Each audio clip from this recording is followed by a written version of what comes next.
Welcome back to my channel, or welcome if you're new. Today's video we are going to be going through the steps of how to sublimate earrings. We're going to be using hardboard and we're going to be cutting out some acrylic for some molds that I'm going to be making in the future. I'm going to take you through the process of how to design the earrings on Lightburn. We're going to cut the shapes with the laser.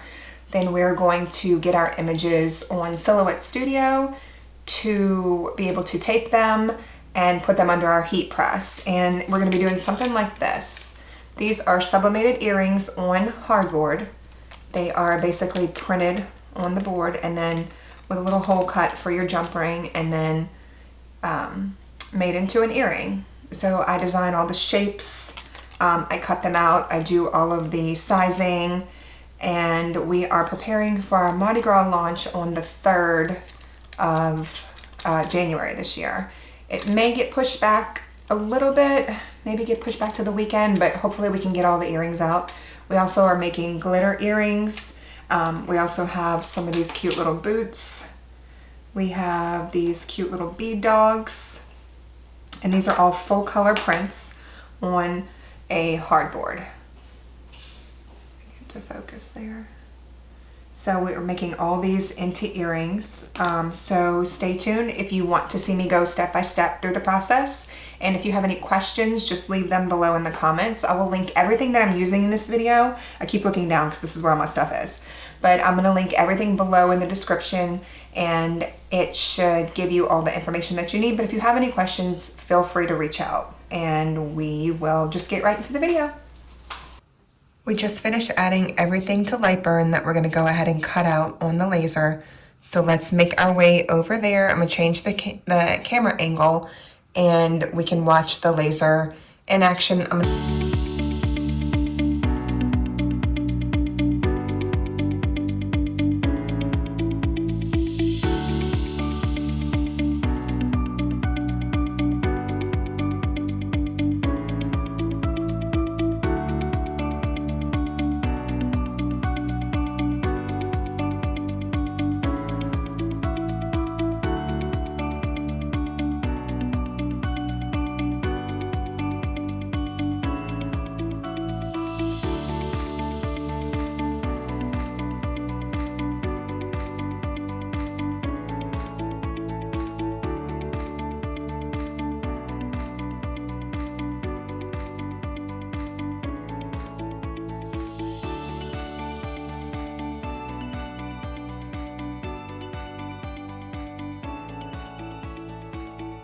Okay, so everything's on here. We're ready to go. And we're gonna send this over to our printer.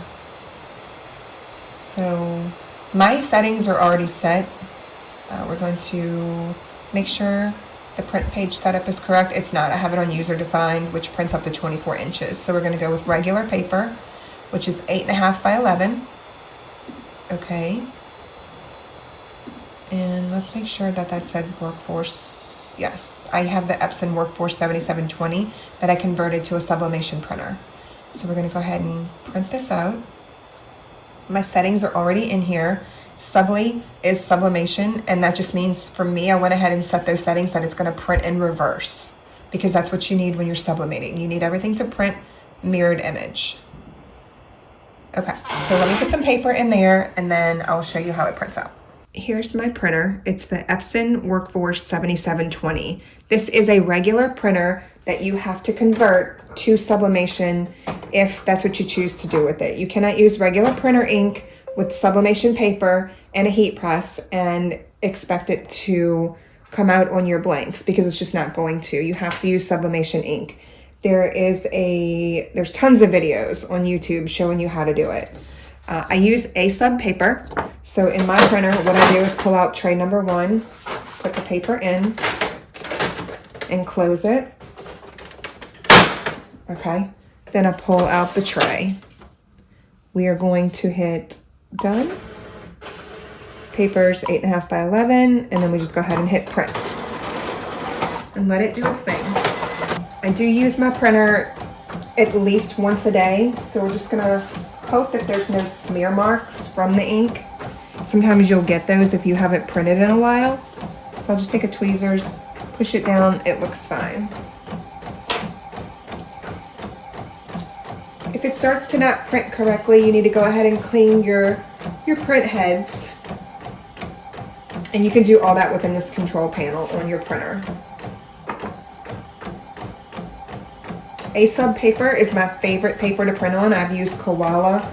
I've used no name brands. I'll link this below. This is my favorite printer paper. It grabs the ink really well, and it just comes out super vibrant on your substrate. Okay, so the ink is wet, so we're not going to touch it too much, but here is our page printed out. Everything came out really, really good. So we're going to go back after this dries. We're going to go over to the table, and I'll show you how I tape them up and get them ready for the heat press. We're all cleaned off and ready to go. So here's our print that's nice and dry now. You are going to need some type of heat transfer tape.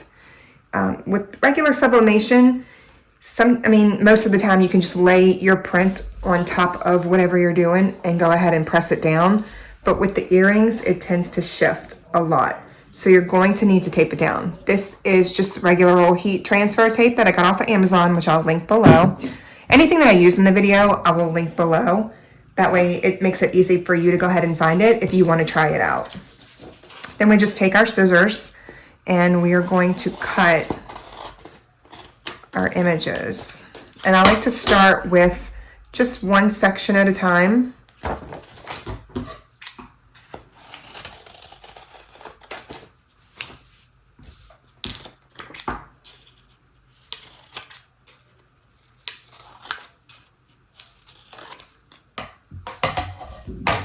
Okay, so we're gonna do 2 of these. We don't need to do all 4 tonight because we're just trying to get the listings up on Etsy. On your substrate, it's double-sided taped. So you wanna just take a fingernail or a picker or something and pull the tape off the back. That's the first side. This is the wrong side. This is the right side.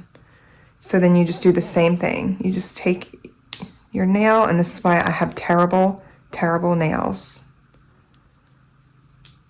And then you just pull it off. You just don't want to touch this. This is what I meant by getting soot onto your white piece, because if you press it on there, just like if you press a shirt with sublimation and it has lint on it, it will push it into the fibers.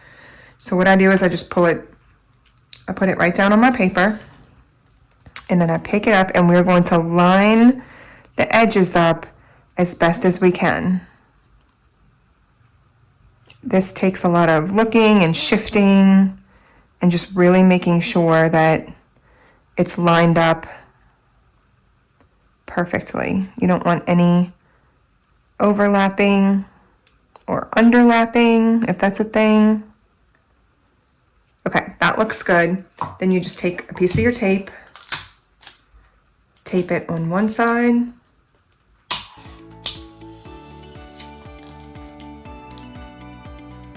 tape it to the other side, and we're done.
We're at our heat press. It is now at 386, and that is the temperature that we're going to keep it at. I don't put my press up to 400. I know that a lot of people say for sublimation to put it at 400 for 60 seconds. I just found that 400 is a little too hot. So this is my very first heat press. It's my baby heat press. It's the Pro World Ink 15 by 15 heat press with a slide out so it makes it easy so you can fit your shirt or whatever you're pressing so you don't burn, you know, yourself with the upper platen. But this is the bottom. It's gray. It has a little, I mean, it's pretty good size down there, but I put a piece of parchment paper on the bottom to protect it from any ink that might get onto the bottom of the heat press. So this is the parchment paper that I use. I get it at Sam's. It comes in a 2-pack. It's just cheaper. This is my big baby. It's the Heat Press Nation. This is 16 by 24. This is huge. This is what I sublimate my doormats on, and if I have a ton of earrings to do at once, I use this heat press. It's very well made. The only thing I wish I would have done with this one was get the drawer like this that pulls out. Not a drawer, but the bed on the bottom. This does not. So if I'm in here, I have to just be super careful that I don't touch this top part with my arms. Okay, so now we are going to pull this out, and we're going to lay all of the earrings on here with the paper side up. Trying to do this with one hand because my ring light is not cooperating. Okay, not two on top of each other. And they should be taped well enough that if you slide them around, they shouldn't move on you. It's always a surprise what happens with sublimation. It's like, did I get it on there correctly? We'll find out when we lift it up. So this is, looks like it's gonna fit them all.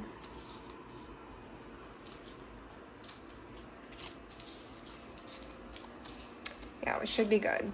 So we'll push it back in a little bit. That is all of the earrings. I'm gonna put another piece of parchment paper on top, and then we push it back and we pull it down for 1 minute.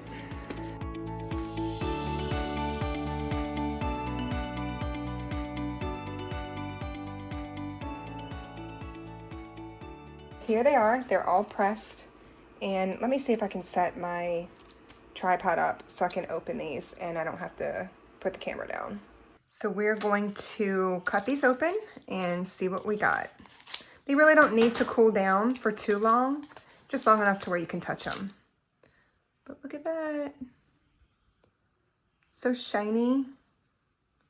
It has a glossy finish to it. And they're warm to the touch, but they're not super hot.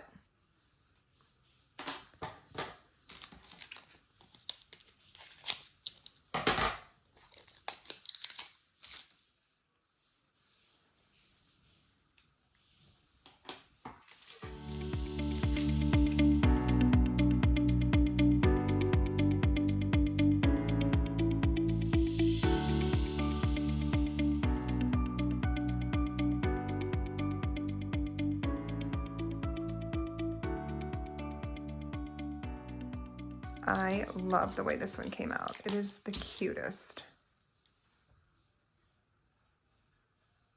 You can see that gloss on them now.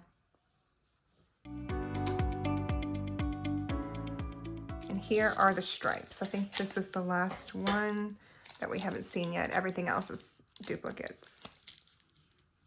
Those came out good. These earrings are going to be super cute, and they're going to be available in my Etsy shop.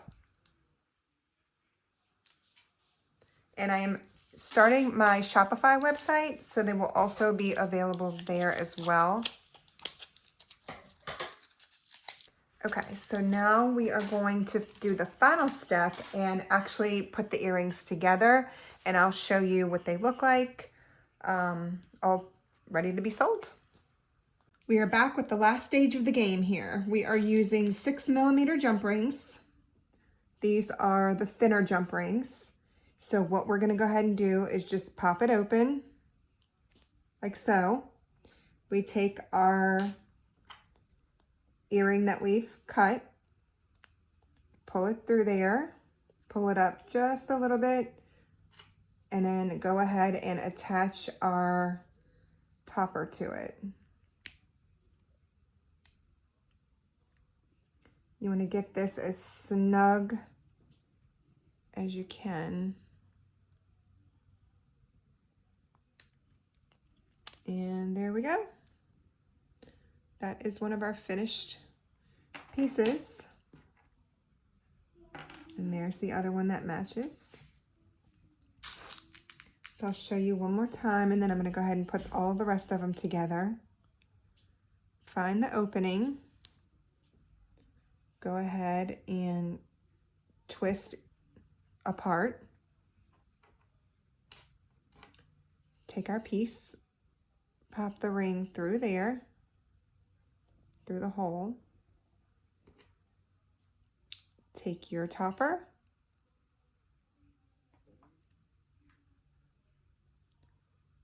and twist up just to close it. These are cute little dangly St. Patrick's Day earrings. You can use any topper that you find. I found these on Etsy. You can use fuzzy toppers, you can use metal toppers, you can even cut acrylic toppers, and you can glue an earring back stud on them, which I have quite a few of. It would be something like this, and then you can just glue the earring part right there. I could do another video showing that because I do need to do some UV resin backs. So I use UV resin to adhere the backs to my dangle earrings when I'm not using a topper. So I'm gonna go ahead and do the rest of these, and then we'll come back whenever I'm finished. So here we are, we've put all of our toppers on. I think these came out so cute, and we'll be ready for the launch on Thursday. That's the date that I decided on. We're gonna go ahead and push it to Thursday, but I really think these came out so cute. I love sublimated earrings. They're so easy to do. You can see I have a few over here that we haven't touched yet, but these don't get toppers like these. These just get regular earring hooks. So I hope you enjoyed this video. Please don't forget to subscribe and give it a thumbs up. And if you want to see more content like this, stay tuned because we have tons of videos that we're putting out. Our next few will be the different glitters I use, how to coat a photo over a piece of acrylic with some glitter for an earring. So thanks for watching and have a great day.